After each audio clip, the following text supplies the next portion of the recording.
32장인데요. 이제 다음 주면 드디어 신명기를 마칩니다. 긴 시간을 지나왔습니다. 오늘은 약간 독특한 양식의 문장이라 그래서요. 구약에서 학문적으로 보면 이 내용을 노래라고 하기도 하고 시라고 하기도 합니다. 노래라고 하는 것은 그냥 노래를 부르는 가사가 아니고요. 원래 시편이란 이 살롬 이 자체가 시편은 그거는 노래 가사입니다. 가사. 성전으로 올라가는 노래, 성전으로 올라갈 때 제사장들이 법궤를 메고 성전을 향하여 또 갈 때 또 하나님의 말씀을 들으러 들어갈 때 올라가면서 내려오면서 뭐 예를 들자면 이런 겁니다. 서브웨이를 타고 지하철 로렌스에 내려서 교회로 올 때 부르는 노래 이렇게 따로 있고요. 그 다음에 교회 안에 들어와서 교회에서 본당으로 올라갈 때 부르는 노래가 따로 있고, 그 다음에 본당에서 예배 마치고 내려가면서 부르는 노래 따로 있고, 집으로 가면서 부르는 노래, 그게 시편의 내용들이에요. 사실은 그렇게 생각하시면 아주 편리하고요. 오늘 이 시편 신명기 1장의 34장에서 오늘 32장이 유일하게 이렇게 하나의 노래 형태로 되어 있는데, 이거는 시 형태로 뭐 옛날에 한국에 보면 시조 같은 그런 형태로 기록되어져 있는 이야기입니다. 그래서 원래 31장 30절부터 시작해야 되는데 단락을 이렇게 잘못 끌어놨습니다. 먼저 보시면 모세가 이스라엘 총회에 이 노래의 말씀을 끝까지 읽어 들리니라, 이렇게 해서 32장 1절에서 32장 43절까지 이 내용을 하나의 노래 형태로, 시조 형태로 이렇게 만들어 놓은 겁니다. 거기에 대한 조금 더 이야기를 이따가 해드리고요. 44절로 넘어와서 보겠습니다. 모세가 눈의 아들 호세아라는, 호세아가 아니고 번역이 좀 잘못됐습니다. 조슈아, 여호수아입니다. 눈의 아들 여호수아죠. 이렇게 여호수아에서 가면 여호수아가 와서 이 노래의 모든 말씀을 백성에게 말하여 들리니라.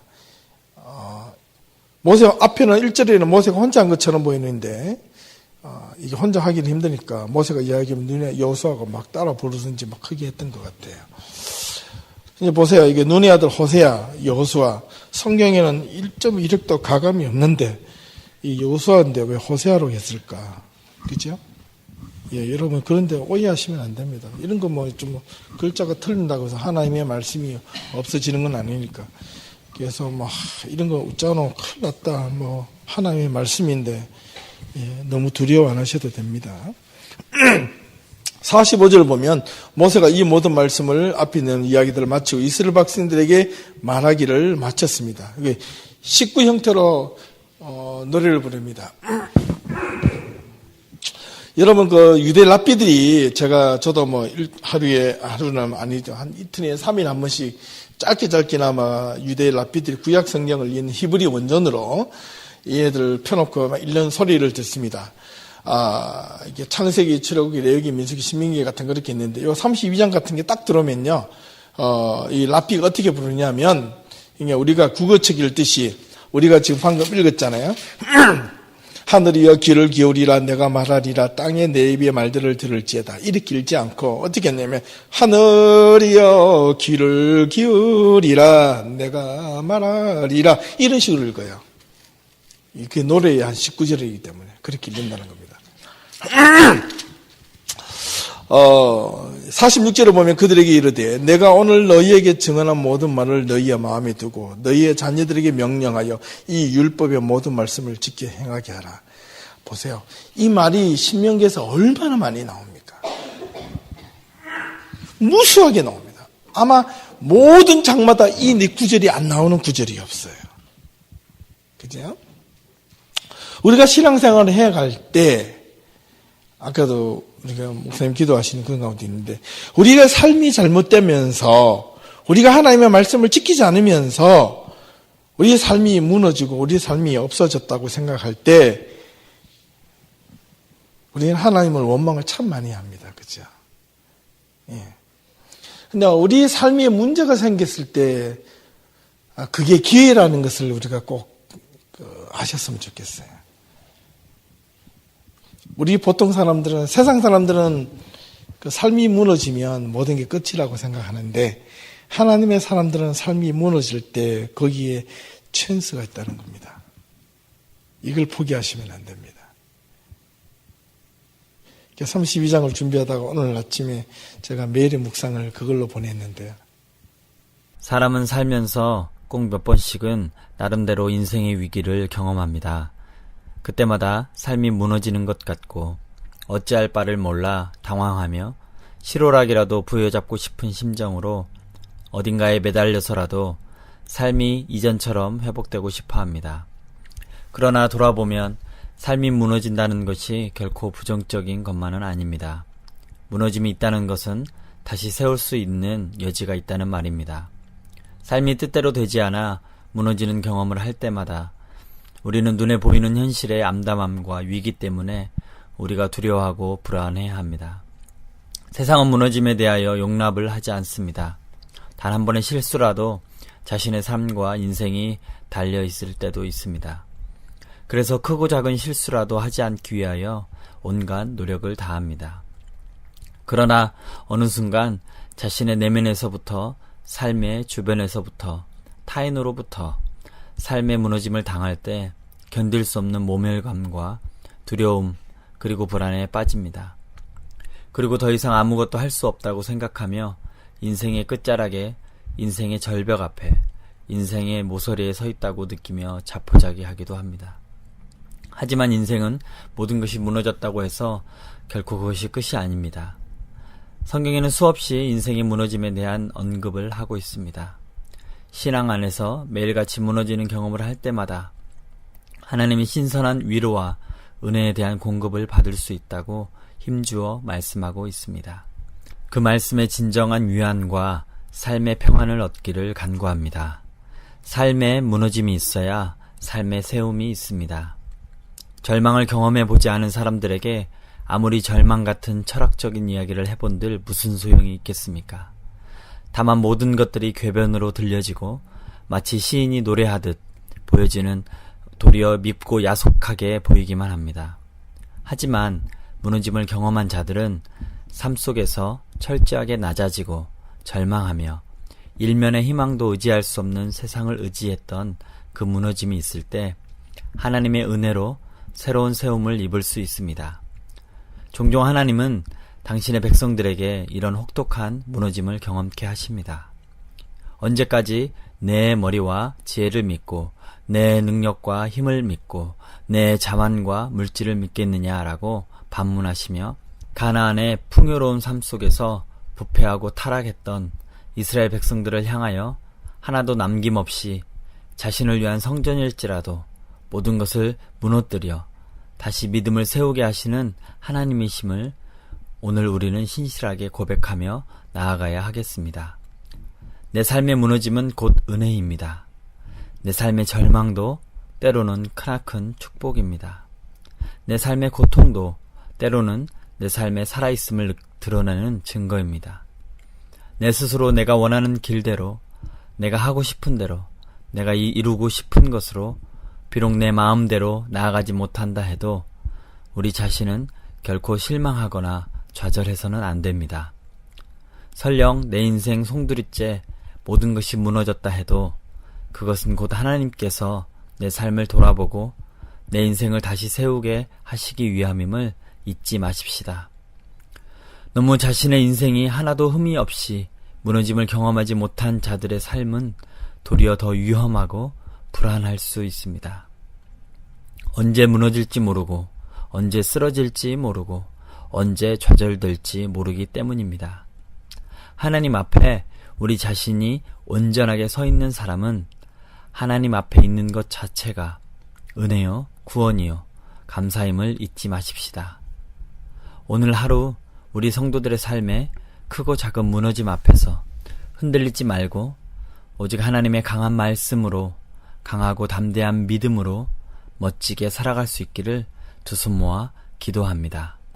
자기의 인생을 살아가면서 한 번도 무너짐에 대해서 경험해 보지 못한 사람은 두 가지 반응이 있습니다. 나는 결코 무너지지 않아. 그리고 또 하나는 언제 무너질지 몰라서 그 이면에는 겉으로는 안 그런 척하지만은 엄청난 두려움과 위기에 쌓여 있다는 사실입니다. 그래서 그 두려움을 이기기 위해서 세상에서 아주 치열하게 살아갑니다. 이기기 위해서 남을 속이고 때로는 남을 짓밟고 그렇게 해서라도 자기의 삶이 무너지지 않기 위해서 온갖 노력을 다합니다. 그러나 하나님의 사람들을, 성경에 있는 인물들을 다 한 번씩 보십시오. 예를 들어 아브라함에서부터 마지막 바울에 이르기까지 성경에 나오는 모든 인물들을 들여다보면 그의 삶의 인생 가운데서 무너지지 않았던 경험을 하지 않은 사람들이 한 사람도 없었습니다. 절망 가운데 빠지지 않았던 사람은 한 사람도 없었습니다. 자기가 생각하는 자기 인생의 가장 밑바닥에 내려가서 거기서 터치하고 올라올 때가 하나님 앞에 진짜 은혜를 받았던 때가 많았다는 사실입니다. 저와 여러분들의 크고 작은 또 긴 인생, 짧은 인생을 살아오면서 여러분 나름대로 생각하는 여러분 삶의 밑바닥을 쳤다고 생각할 때 그때가 은혜라고 생각하시면 틀림이 없습니다. 그러니까 감사할 수 있는 삶이 되어야 합니다. 근데 감사할 수 없는 조건이거든요. 그 순간에는 감사가 나오지 않습니다. 감사가 이루어질 수 없는 고백이 나옵니다. 그러나 그때에 내가 하나님을 부르냐 다른 걸 부르냐에 따라서 내가 인생의 밑바닥을 쳤을 때 내 믿음이 어떻게 바뀌어질 것인가 향방이 달라질 수 있다는 겁니다. 우리는요 이 무너지지 않기 위해서 별의별 노력을 다합니다. 혼자 무너지지 않기 위해서 여러 가지 주변에 있는 것들을 가지고 지탱하려고 합니다. 자기의 머리, 자기의 능력, 자기의 가지고 있는 주변의 어떤 물질, 또 주위의 사람들의 인맥, 여러 가지 것들을 세우면서 자기가 무너지지 않게 해서 온갖 노력을 다합니다. 성경은 하나님의 사람들은 제일 먼저 무너지지 않기 위해서 무엇을 하라고 하셨을까요? 딱 하나입니다. 뭐냐? 이 32절, 이 46절 이 말씀입니다. 그들에게 이르되 내가 오늘 너희에게 증언한 모든 말을 너희의 마음에 두고 너희의 자녀에게 명령하여 이 율법의 모든 말씀을 지켜 행하게 하라. 47절 이는 너희에게 헛된 일이 아니라 너희의 생명이니 이 일로 말미암아 너희가 요단을 건너가 차지할 그 땅에서 너희의 날이 장구하리라. 이렇게 기록하고 있습니다. 말씀을 지키고 행하는 것이 힘든 일이 아니라 그랬죠. 지난 시간, 그전주 시간 어디에 있다 그랬습니까? 입과 마음에 있다 그랬습니다. 바꾸어 말하면 마음만 먹으면 할 수 있다는 겁니다. 마음을 못 먹어서 안 한다는 거지. 하나님의 말씀이 어렵고 힘들다고 생각하기 때문에 마음을 먹기 때문에 이런 거지. 하나님의 말씀을 지켜 행할 수 있다고 마음을 먹으면 할 수 있다는 거예요. 그런데요, 이 사람은 참 교만해요. 지난주에 했던 31장 20절로 한번 돌아가겠습니다. 한번 보십시오. 31장 20절 거꾸로 한번 더 돌아갑니다. 지난 시간에 했던 내가 그들의 조상들에게 맹세한 젖과 꿀이 흐르는 땅으로 그들을 인도하여 드린 후에 여기에 32장 우리가 방금 읽었던 이 47절을 보면 너희가 요단을 건너가 차지할 그 땅에서 너희의 날이 장구하리라. 이걸 생각하시면서 보셔야 됩니다. 너희가 드린 후에 그들이 어떻게 해요? 먹고 배부르고 살찌면 어떻게 돼요? 돌이켜서 무엇을 합니까? 다른 신들을 섬기며 나를 멸시하며 내 언약을 어길 것이다. 안 그러면 참 좋겠는데 이게 하나님의 이게 예언입니다. 이게. 인간은 완악하고 교만하고 자기밖에 모르는 존재이기 때문에 이럴 가능성이 몇 프로? 100%라는 겁니다. 99.9%가 아니라 100%라는 거예요. 내 언약을 어기는데 어떻게 어기냐면 사실은요. 위에는 비유적으로 했는데 먹고 배부르고 살찌면 돌이키는 것은 이게 말할 필요도 없고 왜 먹고 배부르니까 등 따시고 배부르면요. 뭐 세상 천하가 부러울 게 없어요. 그죠? 그러나 배고파 봐야 배고픔을 알고 고난스러워봐야 고통을 당해봐야 그 고통을 알고 힘들어봐야 그 힘든 상황 속에서 빠져나와야 되는 것을 안다는 건데 아무리 내가 앞에 서가지고 우리 고통당한 사람 보고 좀 위로합니다. 기도하겠습니다 해봐야 당사자는 옆에서 기도하겠습니다 하는 말을 귀에 잘 안 들어옵니다. 그 고통을 경험한 사람들 그 고통 때문에 불안 똑같습니다. 두려움 똑같습니다. 21절에 보면 그들이 수많은 재앙과 환난을 당할 때에 그들의 자손이 부르기를 잊지 아니한 이 노래가 그들 앞에서 증인처럼 되리라. 이 노래가 뭐냐면 이 32장입니다. 오늘 읽었던 내용의 핵심이 뭐냐면 이 신명기 32장의 핵심은 바로 하나님의 축복의 메시지가 아니라 하나님은 사제를 보니까 그분은 반석이시고 그가 하신 일이 완전하시고 그의 모든 길이 정의롭고 진실하시고 거짓이 없어진 하나님이시고 공의로우시고 바르신 하나님이신데 그들이 누가 이스라엘 백성들이 하나님을 향하여 무엇을 악을 행하니 하나님의 자녀가 아니요 흠이 있고 삐뚤어진 세대로다. 단호하게 이야기해요. 여러분 하나님의 긍휼과 하나님의 사랑을 구하기 전에 내가 먼저 하나님 우리에게 요구하신 명령과 규례와 법들을 지키려고 노력했는가에 대해서 먼저 생각하셔야 돼요. 그걸 하지 않고 하나님의 은혜와 긍휼만 먼저 강구한다면 하나님 단호하게 내치겠다는 겁니다. 솔로몬이 하나님 앞에 성전을 지어놓고 성전 봉헌 기도를 합니다. 하나님께서 하나님 이제는 광야 40년 동안 지난 모든 것을 그만두시고 이제 유랑방랑하지 마시고 우리와 함께 예루살렘 성전이 엄청나게 하나님이 주신 하나님의 이제 성전이오니 하나님 그 성에 들어와서 이제 편안히 좌정하시옵소서 쉬시옵소서. 하나님이 그 다음에 뭐라고 하시냐면 고맙다. 그리고 내 마음과 눈이 거기를 향하여 있으리니 그러나 나를 위하여 지은 이 성전일지라도 너희가 잘못을 했을 때는 이 성전을 하나도 없이 남김없이 무너뜨려 버리리라. 이렇게 말씀하셨다는 겁니다. 이거는 무서운 징계물. 아무리 나를 위하여 드리는 예배와 제사를 할지라도 나를 향하여 드리는 제사의 그것 속에 이 하나님의 말씀과 규례와 법도에 따르는 노력이 없는 자들이 드리는 예배는 그게 가식이요 허식이 허래요. 쓸모없는 예배다.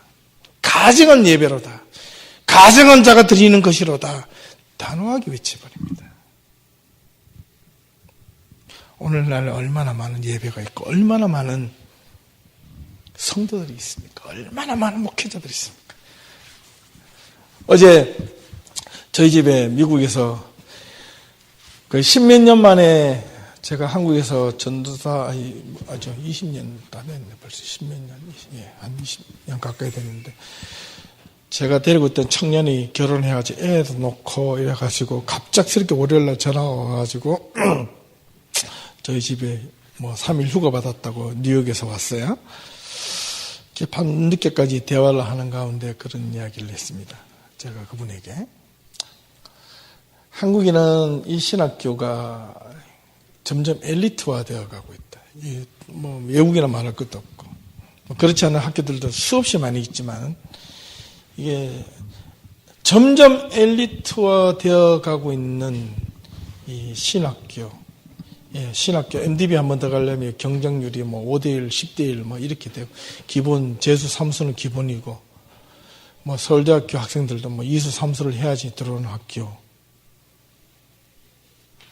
분명히 예전보다도 목회자가 상당히 우수하고 똑똑해졌는데 왜 목회자가 부패하고 타락하느냐. 예전보다도 이 교회 성도들이 많아지는데 왜 성도들의 삶이 그렇게 무너지고 망가지고 있느냐. 왜 성도들이 세상의 비난의 손가락을 받고 있느냐. 왜 교회가 세상보다 더 못한, 더 덜티한 행동을 하고 있는가? 공정하지 못하고 있는가? 정의롭지 못하는가? 진실하지 못하는가? 다 하나님의 은혜로, 사랑으로 그게 문제였다. 그게 문제였다는 겁니다.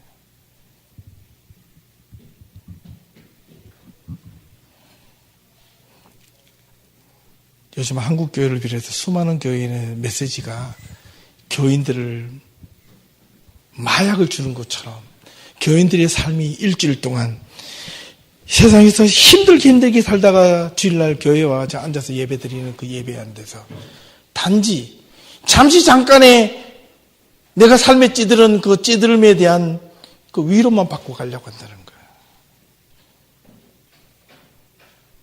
그렇게 하다 보니까 이 교인들은 교회에 앉아 있으면 말씀을 들으면서 나에게 그냥 하나님이 말씀하시고자 하는 규례와 법도와 명령에 대해서 주름하게 메시지를 전파하는 게 아니고 성도들이 한 사람 한 사람의 눈치를 보는 거예요. 얼마나 고생하셨습니까? 고생하셨죠. 주님의 은혜가 임하시길 바랍니다. 그게는 좋은 의미도 있지만 나쁘게 말하면 이때까지 힘들게 살았으니까 대충 하도 됩니다. 하나님이 당신을 보호해주시고 걱정하지 말고 또 가서 그렇게 사십시오. 이런 뜻이에요. 성경은 단호하게 그렇게 살지 말아라. 그렇게 살려서는 안 된다. 그게 네가 죽는 길이다. 네가 말씀을 붙잡지 않으면 너 인생이 겉으로는 성공한다 해도 그 인생 자체는 실패한 것이고 네가 하나님의 말씀을 부여잡다가 네 인생이 무너져도 그것은 무너진 것이 아니다. 성경에는 무너짐이 있어야 세움을 받을 수 있다는 겁니다. 여러분 그렇죠? 비유를 하나 드릴게요. 교회에 보면 신앙의 종류가 세 종류를 집을 짓는 걸로 한번 비유를 해볼게요. 집 짓는 것. 집을 지을 때는 세 종류로 집을 짓습니다. 첫 번째는요, 맨 땅에다 집을 짓고, 이거는 그 땅 자체가 집이 이미 없었어요. 그러니까 처음부터 땅이 넓은 땅이 있어서 거기에 측량을 해가지고 설계도를 가지고 땅을 먼저 파고 그래서 기둥을 세우고 집을 짓는 유형이죠. 새 집을 짓는 유형. 그죠? 그 다음에 두 번째는 뭐냐니까 기존에 있는 집을 기둥과 뼈들을 남겨두고 허물고 그 다음에 하는 것을 뭐라고 그러죠? 리모델링이라고 그럽니다. 그죠? 두 번째 집을 지을 때는 리모델링을 합니다. 세 번째 부류는 뭐가 있을까요? 집이. 아무리 오래 좋은 집을 지어서도요, 이 기둥에 문제가 있으면요, 옆에 있는 벽은 아무리 좋아도 쓸모가 없습니다. 그러면 어떻게 됩니까? 다 부셔버려야 됩니다. 완전히 다 부셔버리고 새로운 집처럼 이렇게 지어야 하는 유형입니다. 여러분, 신앙도 똑같습니다. 신앙의 유형이 똑같아요. 처음 오는 교인들을 보면 정말 맨 땅에 새 집을 짓는 사람입니다. 이 사람들은요, 잘만 가르쳐주면 이런 사람들보다 훨씬 든든한 집을 지을 수 있고 최고의 현대식 집으로 지을 수도 있고 아주 고풍적으로 지을 수도 있습니다. 왜냐하면 어떻게 기둥을 짓고 설계를 하느냐에 따라서 그 사람의 인생과 믿음과 신앙이 달라질 수 있기 때문에 그렇습니다. 그런데 맨 땅에 기초를 파지 않고 이 사람에게도 괜찮다 하면서 그냥 그 위에다가 합판만 죽덕죽덕 대고 겉보기에 예를 들어서 영화 세트장처럼 이렇게만 튀으면 영화에 보면 너무나 멋진데요. 이게 바람이 불면 후딱 다 뒤집어집니다. 그죠? 그건 좋은 집이라고 절대로 할 수 없습니다. 좋은 집일수록 뭘 튼튼하게 합니까? 뼈대와 기초와 그 바닥 공사를 철저하게 합니다. 하나님의 말씀, 처음 교회 오는 사람들도 신앙을 좀 힘들더라도 튼튼하게만 가르치면 그 옆에 뼈대에 있는 자기의 여러 가지 뼈대와 기둥만 튼튼하게 세워지면 자기가 어떤 집을 지어도 괜찮다는 겁니다. 하나님의 말씀은 바로 뼈대와 기초와 똑같습니다. 두 번째 유형은 이 리모델형 그 신앙인인데요. 내 신앙이 살아오다가 이리저리 삶의 비바람과 풍랑과 하다 보면 집도 살다 보면 뭔가 자꾸 부실이 오고 지붕도 새고 그 다음에 막 벽도 금이 가고 그 다음에 뭐 갑자기 전기가 띠릭띠릭 들어왔다가 뭐 정선이 타버리기도 하고 합선이 되고 하잖아요. 그렇게 했을 때는 어떻게 합니까? 고쳐야죠. 근데 부분을 고쳐가는데 괜찮다. 나는 이 집이 좋다. 전기 하나 나가도 괜찮다. 왜? 다른 게 있기 때문에. 괜찮다. 하나, 둘, 셋, 네 개, 다섯 개 다 꺼졌어요. 눈이 나빠져 가는데 하나밖에 안 남았어. 괜찮다. 다 꺼지면 고치지. 다 꺼지고 나니까 그 다음에 이 블랙아웃 돼버리는데. 깜깜한데 불 다 꺼지고 나면 전구 사러 갈 전구가 없는데. 그제서 후회하는 스타일입니다. 집을 고쳐야죠. 어떻게 고치느냐. 예. 이 리모델링은 중요한 어떤 하나의 메시지가 있는데, 이 리모델링 하는 조건이 있습니다. 조건은. 뭐가 든든해야 됩니까? 아무리 100년, 200년 된 집이라도 뭐가 든든해야 됩니까? 기초만 튼튼하면 돼요. 뼈대만 튼튼하면 돼요. 그러면 얼마든지 리모델링을 마음대로 할 수 있습니다. 기초가 안 되면요, 아무리 리모델링을 하려고 해도 다 부셔버려야 됩니다. 유럽에 가니까요, 이 옛날 그 300년, 400년, 500년 된 집들을 이 그대로 복원 작업을 하는데, 절대로 그들은요, 뼈대를 건드리지 않습니다. 기둥의 핵심 부분은 절대로 건드리지 않습니다. 건드리더라도요, 이렇게 가래나 이런 축을 건드리는데도 반드시 그대로 놔두는데 옆에다가 이 축하고 똑같은 무게만큼을 대어놓고 나서 이걸 하나하나 빼가면서 끼워 맞추면서 그렇게 합니다. 제가 관심이 있어서 그걸 한번 본 적이 있거든요. 물어본 적도 있고. 이걸로 공부하는 사람들이 있어요. 리모델링의 조건은 반드시 뼈대와 기초가 튼튼해야 된다. 뭡니까? 여러분 삶의 인생의 믿음의 삶의 모델이, 여러분 인생 신앙의 모델이 리모델링이 되려면 여러분 믿음의 뿌리가 튼튼해야 되고 기초가 튼튼해야 돼요. 마지막 세 번째는 온통 다 부실해요. 누가? 건축가가 보기에 부실합니다. 그 안에 살고 있는 사람은 괜찮다라는 거예요. 믿음의 건축가들이 보면 너 지금 이 전체가 지금 위기다. 지금 빨리 나와서 다 허물고 지어다. 돈이 들더라도 희생의 대가가 필요하더라도 네가 아무리 오래 사는 집이 30년 40년 이 집이 아무리 좋더라도 너희가 지금 거기가 위험하다. 빨리 허물고 다시 처음부터 다시 지어야 된다. 그러나 이 안에 사는 사람은 괜찮다는 거야. 오늘날 그런 신앙인들이 얼마나 많이 있는지 모릅니다. 여러분 신앙의 유형은 어떻습니까? 여러분들의 믿음의 유형은 어떻습니까? 왜 성경은 이렇게 힘들게 창세기부터 계시록까지 살피면 말씀을 지켜라 하는 이유가 뭐냐? 그 말씀과 생명과 명령과 규례와 법도가 뭔가? 이게 바로 기둥이라는 겁니다. 기초라는 겁니다. 기초를 붙잡아라. 기초를 든든히 해라. 기초를 든든히 해라. 그것이 너희가 살 길이고 너희 것이가 하나님 앞에서 구원받을 가장 기본적인 단계이다. 이게 잊어버리면 안 된다는 거예요. 이게 무너지면 오케이. 무너져도 괜찮다. 무너지면 어떻게? 다시 세워야 된다. 예. 제일 위험한 집은 세 번째 집입니다. 부셔버리고 처음부터 지으면 이건 충분한 가능성이, 처음처럼 아주 든든한 가능성이 있는 사람인데 여기에 자기가 그동안 살아왔던 신앙의 고집과 아집을 가지고 이걸 그대로 갖고 있으면 그 안에 내부적으로 썰어가고 힘들어가고 신앙이 점점 메말라 가고 있는지도 몰라요. 내가 점점 죽어가고 있는지도 몰라요. 집이 부실해져 가고 있는지도, 기둥이 썩어가고 있는지도 몰라요. 왜? 기둥은 안 보이기 때문에 그렇습니다. 근데 기둥은 썩어져 가고 무너져 가고 있는 거예요. 그런데도 이게 누가 건축자가 판단하기에, 그러니까 이건 집이 큰일 났습니다. 안전진단에 난리가 났습니다. 언제 이게 싱크, 홀, 밑바닥에서 일어날지도 모르고 이 집은 불안합니다. 이 집의 밑에 지하수가 흐릅니다. 예. 물이 푹 빠질 수도 있습니다. 그래도 괜찮다. 40년 동안 이걸 하나로 우리 집에서 살아왔는데 괜찮다는 거예요. 그러다가 만약에 무너지면 어떻게 하겠냐는 거예요. 누구 말을 믿어야 됩니까? 내가 살아온 삶의 믿음의 경험을 믿어야 됩니까? 건축가의 전문가의 말을 믿어야 됩니까? 여러분 선택하십시오.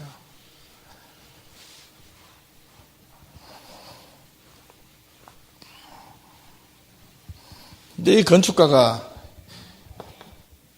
라이센스를 딴 건축가가 아니라 라이센스를 빌려가지고 건축하는 사람 요즘 얼마나 많이 있는지 아시죠?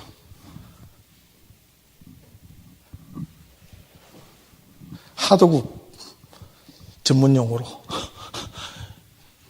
대형 건설사에서 큰 공사를 따와서 밑에 있는 그룹 하도급 업체에다가 좀 이름 없는데 좀 부실해도 그런 데서 대충 눈 감고 해주고 내 이름으로 감리시켜주고 이래서 딱 지었어요. 근데 나중에 조금만 지나면 벽에 갈라지고 무너지고 부실공사가 되는 거예요. 그런 세상에도 그런 것이 있는데 여러분의 신앙과 여러분의 믿음의 집이 지금 어떤지 여러분 스스로 판단할 수 있어요. 성경은 하나님의 말씀은 끊임없이 내 믿음과 내 신앙과 내 삶의 마지막에 이 기둥이, 터전이, 기초가 어떻게 되고 있는가를 이걸 끊임없이 매일 제일 먼저 검증해야 될 게 있습니다. 여러분, 집안에 전기가 밤에 들어오다가 전기가 나면 제일 먼저 뭐부터 확인합니까? 수도꼭지 열입니까? 아니잖아요.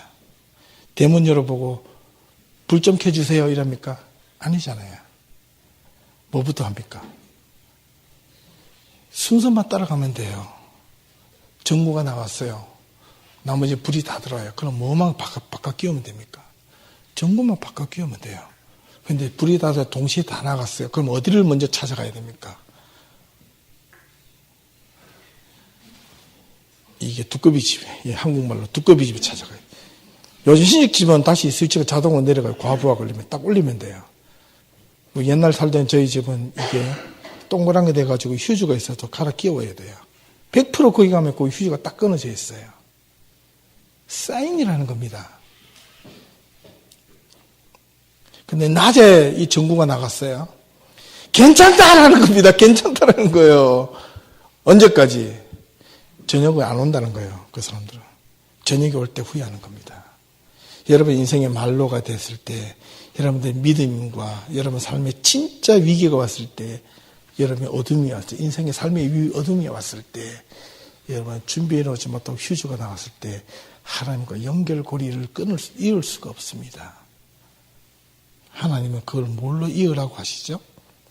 말씀으로 이으라고 하는 거예요. 이게 살아난다는 거예요.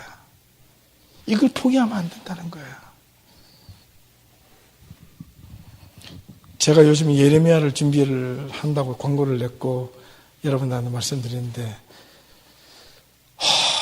이 예레미야를 준비하면서 제가 여기 숨이 너무 막혀요. 오늘 이 시대의 사람들에게 반드시 들어야 할 이야기다. 예레미야가 사마리아와 예루살렘 성전을 보고 그 휘황찬란한 성전을 보고 뭐라고 그랬을까요?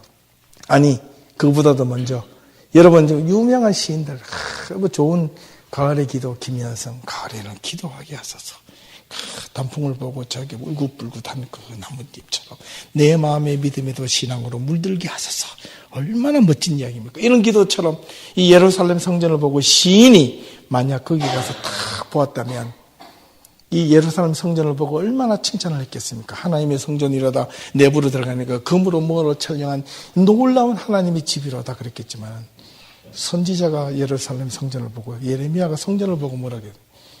화로다 화로다 무너지게 되었도다. 회개하라 제사장들이여 돌아오라 이스라엘 백성들이여 너희들이 진노가 너희들의 죄가 성전에 가득 찼도다.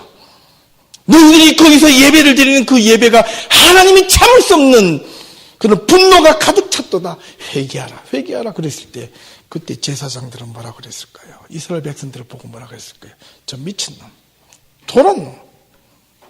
그래서 왕따를 당했습니다. 버림을 받았습니다. 그런데도 하나님께서 주시는 그 말씀에 자기 스스로가 외면하고 싶었고 돌이키고 싶고 도망가고 싶었는데도 불구하고 그게 내려진 그 예언의 말씀이 자기를 끌고 가는 겁니다. 그래서 예언자의 삶은 비통하고 고통스럽고 괴로웠습니다. 하나님이 그만 이제 나를 놓아주십시오라고 울부짖고 있었습니다. 그런데도 해야 할 사명 때문에 외쳐야 됐고 부르짖어야만 됐습니다. 여러분 예언자의 예언이 다 맞았을까요? 틀렸을까요? 하나만 힌트 드리죠. 이렇게 말하면 뭔가 의도가 있지 않겠습니까? 예레미야는요, 처음에 예레미야 1장에서 3장에서 나오는 하나님이 이스라엘 백성들에게 북방에서 누군가 쳐들어와서 멸망한다 그랬는데 그 예언이 이스라엘 백성들에게 틀렸습니다. 누가 이야기한 줄 아세요? 하나님이 예레미야에게 이렇게 할 것이라고 예언을 했어요. 그대로 따라했는데 예레미야는 하나님이 주신 말씀이라고 믿고 했는데 그 예언이 이스라엘 백성들에게 안 내렸어요.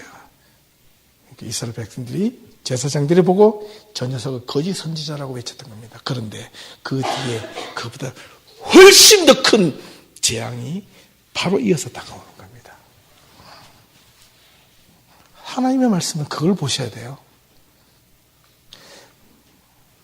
제가 아니더라도 여러분들이 여러분의 신앙과 여러분의 인생과 여러분의 삶과 믿음과 모든 것을 하나님 앞에 어떤 누구에게 맡길 것인가 여러분이 선택하셔야 됩니다.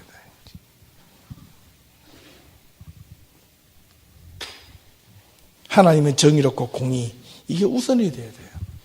거기 앞에서 은혜는 그 다음이 문제입니다. 은혜는 하나님의 은혜를 해주시고 하나님의 자비, 이 긍휼은요, 이게 하나님의 첫 번째 조건이 아닙니다. 반드시 긍휼과 은혜가 있지만 하나님이 요구하시는 긍휼은 이게 율법, 하나님의 말씀, 율법이라는 게 너무 딱딱한데 규례와 법도와 명령, 즉 하나님의 말씀을 그들이 삶 속에서 어렵지 않고 지키는 것을 하나님의 노력하다가 힘들고 쓰러질 때 하나님의 은혜로 도와주시는 거지, 지키지도 않고 은혜와 긍휼을 기다리는 사람은 가정한 것이다. 그러면서 하나님 앞에, 하나님 나는 힘드니까, 내 삶이 어려우니까, 내가 삶이 고통스러우니까, 내가 육체적으로 고단하니까 내가 이 자리에 나올 수 없습니다. 내가 좀 힘들었습니다. 용서해 주십시오. 이해해 주세요. 하나님은 침묵으로 일관합니다. 가만히 있습니다. 그거는 네가 결단할 문제야. 내가 너한테 그 답을 주는 문제가 아니야라고 이야기를 하는 겁니다. 아시겠어요? 안 나와도 돼. 네가 피곤하면 안 나와도 돼. 피곤해도 나와도 돼. 누구의 선택이야? 너의 선택이야. 내가 위기가 있을 때 하나님 앞에, 내가 고난 있을 때, 절망 있을 때, 뭔가 분노가 일어나고 질투가 있고 삶에 쓰라림이 있을 때, 여러분 인생에 앞으로 얼마나 많은 우리가 살아가면서 우리가 하나님 앞에 부름을 받을 때까지 얼마나 많은 무너짐이 앞으로 일어날지 모릅니다. 오늘 말씀을 잘 기억하시면 그때 그 순간에 여러분의 마음속에 깊이 하나님의 말씀으로 뿌리가 내려져 있다면 그때 힘이 그야말로 진가가 날 겁니다. 교회 그냥 들랑달랑 얼굴만 비고 하나님 저 왔어요. 뭐 이 정도로 되는 게 아니라는 거야. 처음 초신자들은요, 교회 집을 지을 때 아주 뭘부터 봅니까? 건축가들이 집을 볼 때 땅을 봅니다. 터를 봅니다. 뭐 옛날 말로 하면 풍수지리를 보는 거죠. 이 땅이 좋은 땅이냐, 나쁜 땅이냐, 집을 지어야 될 땅이냐, 집을 안 지을 땅이냐, 딱딱한 땅이냐, 안반이 있느냐 없느냐 다 관찰을 합니다. 예, 안반이 없는 자고 땅을 뚫었더니까 안반이 나왔어요. 어떻게 됩니까? 사부로 안 된다는 겁니다. 포크레인으로 안반을 팔 수가 없어요. 그죠? 하나님의 딱딱한 사람들은 안반을 뚫을 수 있는 어떤 신앙의 어떤 경험이나 믿음이나 삶이 필요하다는 겁니다. 여러분들이 인생이 살아가는 삶의 무너짐이 결코 하나님 앞에서 잘못된 것이 아니라는 것을 여러분 고백할 수 있어야 됩니다. 이렇게 하면 더 하나님의 은혜가 되지 않을까요? 내가 마음이 너무 굳어져서 나를 무너뜨리게 하는 것이다. 내가 너무 완악해서 나를 무너뜨리게 하는 것이다. 무너뜨림이 있어야 하나님 앞에 세움을 입는다. 내가 너무 잘 나가면 하나님도 아웃사이드입니다. 내가 너무 내 땐 것대로 해서 기도 한 대로 딱 이루어지면 하나님은 내 기도에 들으시는 분이시지 하나님이 내를 이끌으시고 주도적으로 하시는 분이 아니시라는 겁니다. 기도도 때로는 응답이 안 될 때 하나님께서 사인이 오구나. 내가 지금 걸어가고 있는 삶이 뭔가 좀 뻑뻑할 때, 뭔가 좀 답답할 때, 또 어떤 사람은 저야 매일 답답한데요. 이런 사람들도 있어요. 그때마다 저와 여러분들이 삶이 하나님 앞에 은혜를 받는 것은 이 굳어진 내 마음이 여러분 인생에 있어서 찬양을 하다 눈물을 흘리고 기도하다가 눈물을 흘리고 말씀 듣다 깨달음이 있는 것은 뭐냐면 증거가 굳었던 마음이 녹아질 때 가능한 겁니다. 그죠? 그게 없이는 하나님을 볼 수가 없다는 겁니다. 여러분은 얼마나 지금 하나님을 바라보고 있습니까? 내가 무너지지 않게 해서 하나님 앞에 하나님 이렇게 붙잡고 있습니까? 아니면 하나님 나를 무너지게 하면 나 하나님 나하고 절교? 알았지? 알아서 하세요. 협박성실함을 갖고 있는지 이것도 한번 생각해 보셔야 됩니다. 하나님은 우리의 삶보다 아마 10배, 20배 앞서서 관찰하고 계시고 그 길을 인도해 주시기를 원하시는 분이신 줄로 믿습니다. 그렇게 되어야 되는 걸 고백할 수 있어야 됩니다. 우리는 어리석어서 늘 현실 앞에서 바등바등거리며 살아가는 존재입니다. 한 수 정도 더 앞서 내다보는 사람들이 고단수라 그러는 겁니다. 그죠? 예, 단수가 높다는 거예요. 예. 사람들을 보면요, 돈 잘 버는 사람들은요, 상황 보면 다 돈으로 보이고요. 예. 뭐 열심히 신앙생활하는 모든 사람 밖에 나가면 다 전도 대상으로 보이고요. 예? 그다음에 식당에 하는 주인들은 뭐 딱 자기가 식당 앞에 지나가는 사람 다 자기 손님으로 보이는 거예요. 그죠?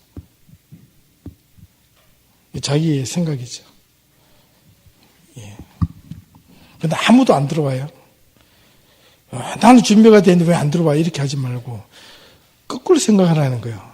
이 고객의 입장에서 생각해 보면 다르다는 겁니다. 우리가 하나님 입장으로 생각을 해 보십시오. 하나님 입장에서 내 기도, 내 삶, 내 문제, 내 고난, 내가 지금 육체적으로 겪고 있는 이 현실, 또 내가 정신적으로 내가 뜻대로 안 되는 이 상황 앞에 하나님께서 입장으로 보실 때 혹시 내가 기도하고 내가 바라보고 내가 지금 일하고 있는 것이 과연 합당한 것인가? 이걸 잘 볼 수 있으면 그 자체가 벌써 이미 하나님의 말씀대로 살려고 노력하는 사람들이지 않을까? 여러분, 그 삶에 여러분 주저하지 마시길 바랍니다. 어려운 것이 아니라 그랬습니다. 저도 여러분들 앞에서 하나님의 말씀으로 자꾸 이렇게 축을하고 외치며 참 지난 4년 동안 보면 참 편안한 이야기보다 참 불편한 이야기를 참 많이 했는데요. 그래도 우리 예담교회 교인들 보면 여기 남아 계신 분들 정말 저만큼 대단합니다. 저는 악착같이 앉아 있잖아요. 그게 은혜입니다. 제가 보니까 여러분 마음속에 그런 무너짐이 경험하고 실망이 무너지고 다 실망 뒤에 무너짐이 경험하다 보면 내 힘으로는 안 되는구나라고 딱 마지막에 모든 것을 포기하는 순간 그때 하나님이 임하십니다. 그때 하나님께서 너희 향해 손을 붙잡을 때 여러분 주저하지 마십시오. 하나님이 정말 놀라운 은혜로 우리를 붙잡아 주실 겁니다. 그때 손이 붙잡혀졌을 때 그 기분, 그 느낌은 세상이 형용할 수 없을 만한 놀라운 평화와 이렇게 신앙을 살아야 되는구나. 어려운 가운데서도 그것이 어려움이 아님을 고백합니다. 요즘 제가 좀 그런 걸 많이 경험을 하고 있는데, 한번 이야기할 때가 있을 겁니다. 고난이 내게 유익이라. 고난 좋아하는 사람은 없습니다. 불행을 싫어하는 사람이 없는데 하나님은 왜 고난과 불행을 통하여 나를 붙잡으려고 하시는 건가? 나를 너무 사랑하기 때문에, 우리를 너무 아끼기 때문에. 기도하십시다. 하나님 감사합니다. 오늘 말씀을 모세가 지난 광야의 40년을 돌아보며 자기 인생의 마지막 죽음을 앞두고 하나님이 또 한번 모세의 대못을 박는, 가슴에 대못을 박는 것처럼 너는 가나안 땅에 들어가지 못하고 이스라엘 백성들이 가나안으로 들어가는 것을 다만 보리라, 그렇게 말씀하시며 이스라엘 백성들에게 마치 유언처럼 마지막 남은 이스라엘 백성들에게 간곡하게 주님의 심판의 경고의 메시지와 위로의 메시지와 희망의 메시지를 이 신명기 32장의 노래를 통하여, 시를 통하여 이스라엘 백성들에게 전했습니다. 하나님, 우리 사랑하는 예담교회의 모든 성도들에게 이 말씀을 가슴 깊이 새겨들을 수 있도록 정말 그들의 마음에 딱딱한 마음을 내려놓고 은혜를 더하여 주시기를 간절히 소원합니다. 말씀 앞에 서는 것이 두렵고 무섭고 힘든 것이 아니라 할 수 있다 하셨사오니 내 삶의 위기와 두려움 앞에서 하나님 그 말씀이 살아 역사하도록 인도하여 주시옵소서. 예수님의 이름으로 기도합니다. 아멘.